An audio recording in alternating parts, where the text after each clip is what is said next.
Reports from IBM's X Force Threat Intelligence Index state that AI driven attacks are on the rise, with automated hacking tools and AI generated deepfakes becoming increasingly prevalent. When we hear that about 30% of AI based decision making systems will be targeted by adversarial attacks, today we need to hear to none other than Sunil Ravipati, co founder and CEO, Yota Secure, who's going to talk about cybersecurity in the age of AI. We have with us Divya. She is a solutions architect at TrueU and a graduate from Carnegie Mellon University. She will be leading the conversation. So thank you so much, Sunil. Thank you so much, Devya, for being with us today. Thank you. Over to you guys. Thank you, Dr. Pranjal and Divya. I'm glad to be here today. Yeah, thank you so much, Pranjal, for this opportunity and the introduction. So, for everyone online watching us, did you all know that a cyber attack occurs every 39 seconds on an average? So, the next 30 minutes we are going to take and we will talk about the intersection of AI and cybersecurity and how this impacts your personal and professional lives. That being said, I would like to welcome Sunil, the founder of Yota Secure.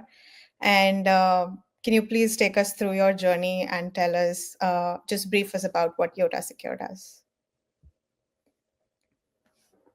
Yeah, thank you, Divya. You're right. Cybersecurity um, attacks have been increasing over day by day. And I used to work for Oracle, building the Oracle Cloud Security. And then I joined Anthem in healthcare. And that's where the impactfulness was more because in healthcare, you see a lot of the attacks happen because at the end of the day, why are these attacks happening? Because these attackers need money, ransomware, or take consumer data and sell it. And especially in healthcare, the healthcare institutions end up paying ransomware. And I was in charge of the application security zero trust at Anthem Digital, which is now rebranded to Elevance Health. And I noticed that over my period of close to 5 years, that these healthcare institutions are behind the curve in technology adoption, specifically on cybersecurity. And we built a whole new platform to connect payer, member, and provider securely. And I was thinking that this has got to be the problem for every healthcare institution, and also a lot of the commercial companies which are out there, especially which are heavily regulated, like in fintech, and also federal agencies. They are getting impacted by all these breaches and attacks. So I thought, okay, I should put forth a solution, build a solution using AI because AI is becoming more and more impactful.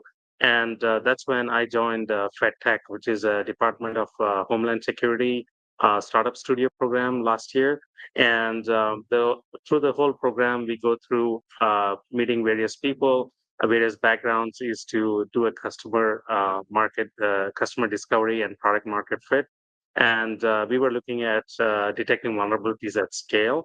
That's why the term Yota in the secure. So Yota denotes the next metric after zettabyte and petabyte.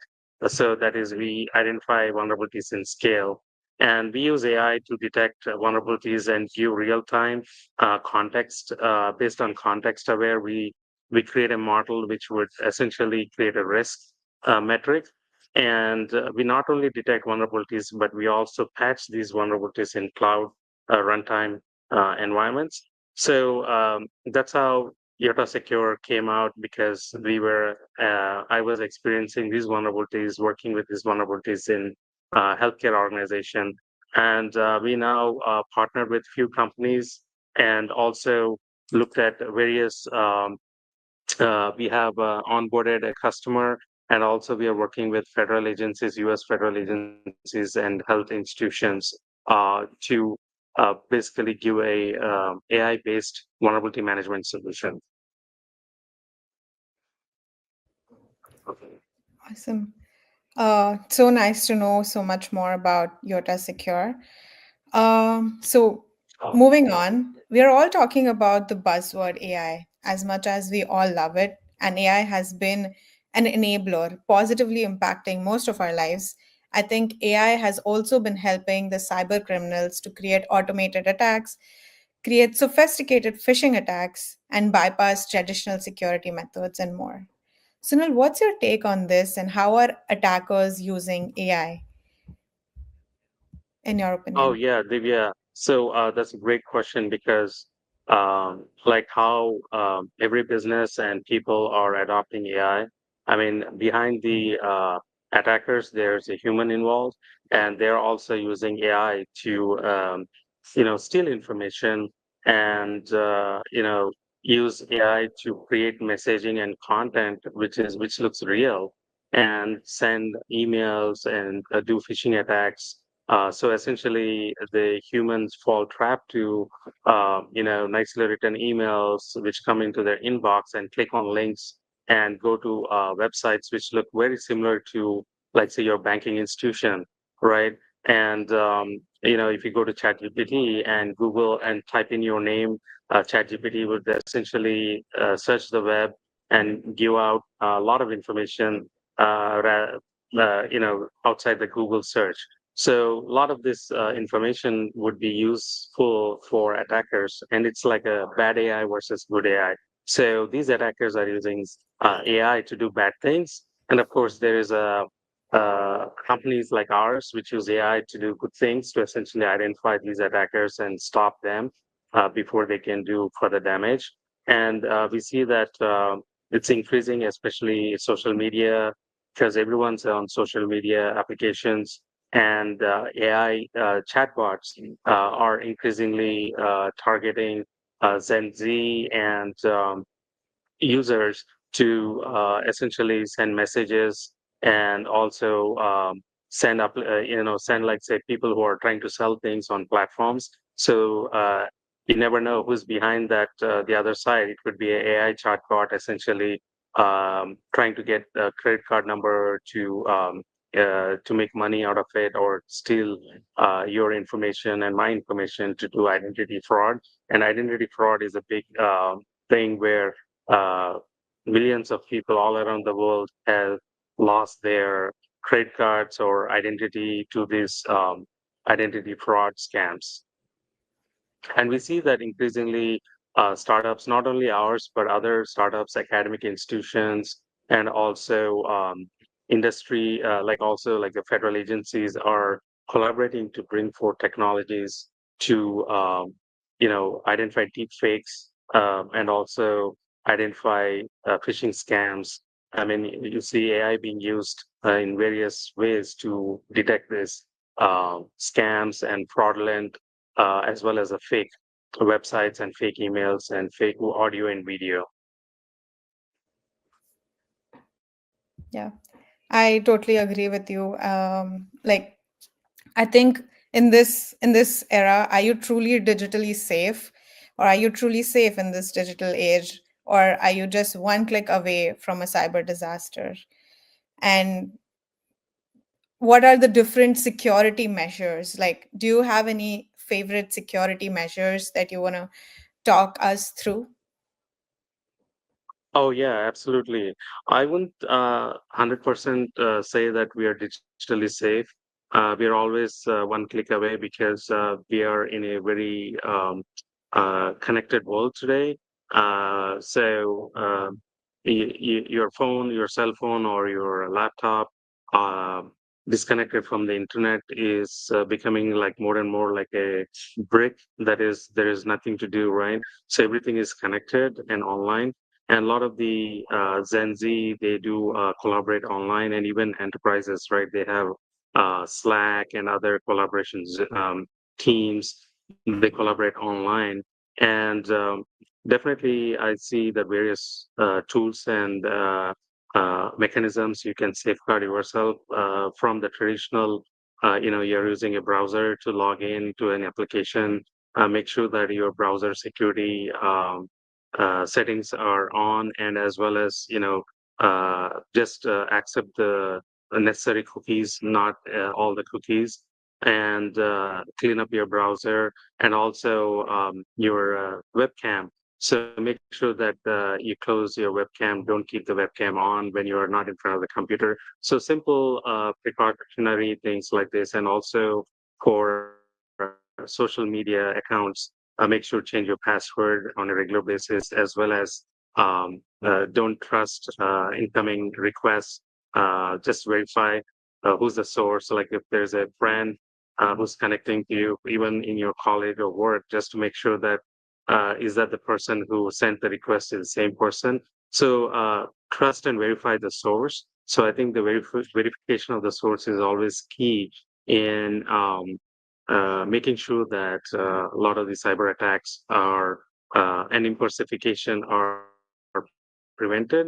And of course, use the scans, software scanning tools on the laptop. Like I use a lot of the tools to detect vulnerabilities on your laptop as well, and making sure your iPhone or any phone you're using personally have the apps cleaned out if not being used. So some of these apps are upgraded and they're lying on your phone, but you're not using these apps and they keep connecting to the server, sending information. So make sure that you clean up your phone. And also, I would say that a lot of the information which is now digitized, do a backup, create a backup because, safeguard a lot of these digital data.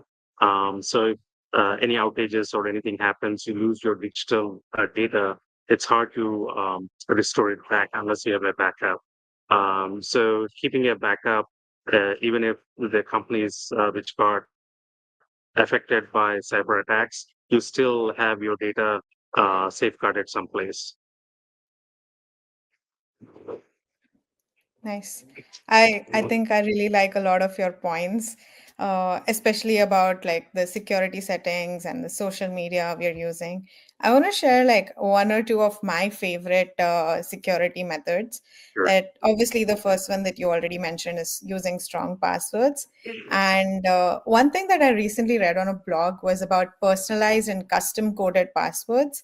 So, for example, just pick your favorite song, like maybe Love Story by Taylor Swift. If I pick that, take the chorus, just say like Love Story. If I just pick that, and then I code that like L, and then instead of O, you can use 0, V, and then instead of E, you can use 3, and then story. So S, instead of S, you can use a dollar sign. And then with each letter, you can say every time a E comes, I'm going to replace that with N. Or just create your own custom code. And that way, it's a very simple phrase for you to remember. But at the same time, it is very unique to you, very customized, very personal to you. Another one of my recommendations would be using a password manager and then using passkeys. Passkeys is one of the very latest technologies that I've been working on, and I've also encouraged people around me and my loved ones to start using passkeys. Even WhatsApp now supports passkeys. It's a very new technology. If you guys have not checked it out, you should definitely check it out. Now, Sure, Divya. Yeah, absolutely agree with you on chiming in with those specific, you know, specific ways to do it. So, and also make sure that you rotate these passwords because there are so many applications out there which do password breaks. And I think that's a great point you mentioned about using some song and some kind of personalized rather than combination of date of birth or your favorite pet's name. Uh, you know, uh, Definitely people use pet's name, but they randomize it or have some special characters, but it's still not 100% hack proof. So I think this is a great suggestion from coming from you on that. Using some kind of a music or song to personalize the password. yeah. So I have a question from the audience. It says, are you seeing the LAM, the large action models, making it harder to track and stop these now seemingly on the move on attacks, seemingly on the move attacks, or? Like, I think the question is more on large action models are making it harder to track the attacks. Is that Uh, true? yes, yeah. Thank you for clarifying that question. Yes. So large action models, there's a what do you call like a uh, attack surface obviously gets larger when when your data set or all kinds of models are um, used. And the challenge is that a lot of these large action models, um, they because they use a lot of what you call like transformation internally and a lot of variables and also a lot of data gets inputted on a real-time basis. So the uh, it's easy to embed uh, uh, malware or any kind of bad uh, data, because data also has is not proof from safe from attacks. So you can embed bad data and give what you call like a bad output through AI, which could people who rely on AI for day to day, and that's where data leaks, AI leak is happening, right? So looking at AI leak is very what do you call needed, and that's where we come in with our solution. I'm not doing a sales pitch, but we're saying that a lot of the startups which are building AI solutions like ours are looking at this and how to identify vulnerabilities in large LLMs. I think the challenge is because of the real-time aspect, one, and the second is uh, a lot of data which comes in because the transformation which happens.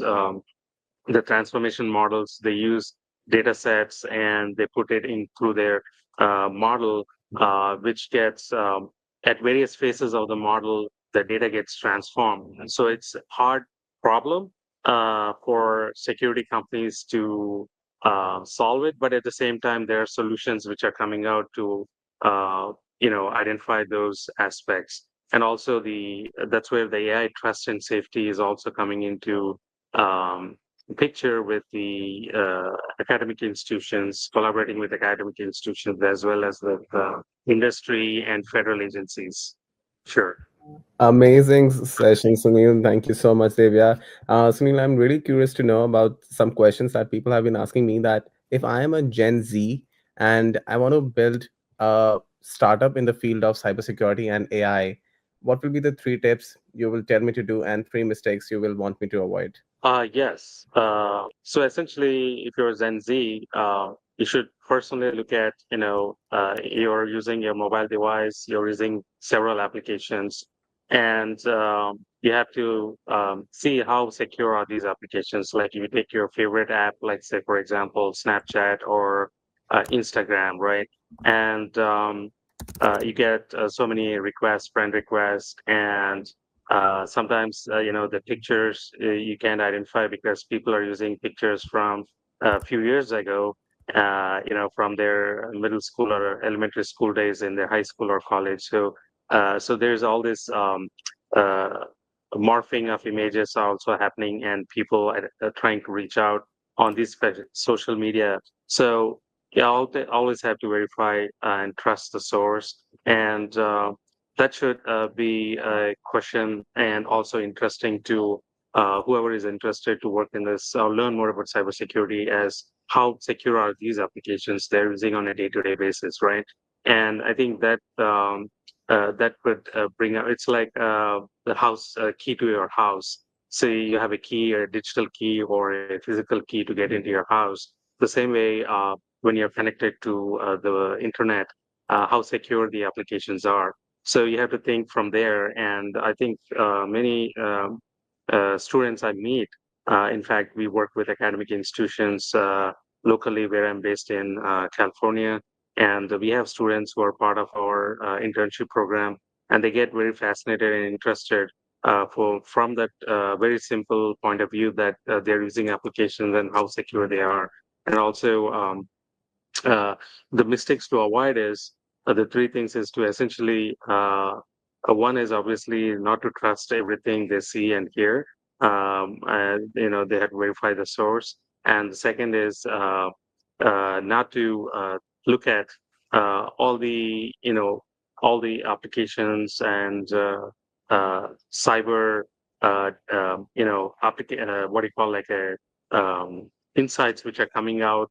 So they have to make sure that these are applicable to their areas. For example, they're interested in some social media apps, so they want to look at specifically those because it's broad